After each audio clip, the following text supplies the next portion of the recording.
know that your company is engaged in a lot of hydraulic fracturing. What chemicals are used in the process? If you would indulge me to pull it from the sheet and to be sure that I read it correctly, I wouldn't want to offer something from memory that was incorrect. Please speak a little closer to that mic. We want everybody to hear you. Thank you, sir. We've listed. Do you want me to go through all of them, sir? I'll start with hydrochloric or muriatic acid as a chemical that would help dissolve some of the muds in the wellbore. We would use an antibacterial agent such as butyraldehyde.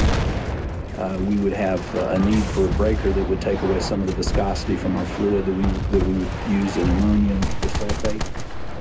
We would need a corrosion inhibitor to allow the casing strings and the pipes that we use to be preserved. What's the corrosion inhibitor? Testing my site here, it's dimethyl formaldehyde. The cross-linker that we would use would be a borate salt. Then use also a friction reducer, the petroleum distillate. An iron control agent in some applications is citric acid, potassium chloride. We would also use an oxygen scavenger. I wanted to ask Mr. Appleton if you're aware of any of the independent empirical research that has been conducted that in any way suggests that fracking does not pose a risk to water supply. Anytime you put chemicals like are used in fracking into the environment, it's a risk to water supply if they're not properly regulated. Well, this subcommittee is now adjourned. So here's where we're going to end. The FRAC Act is making its way through Congress, and the industry is lobbying hard against it. These in New York State, North Pennsylvania have moved to protect the watersheds. I don't know what's going to happen around here. I don't know if all this is going to be destroyed.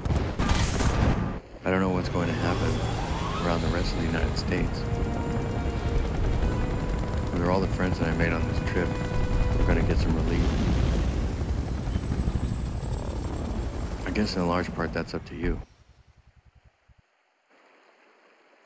One thing I've found deep inside is a love for this whole country.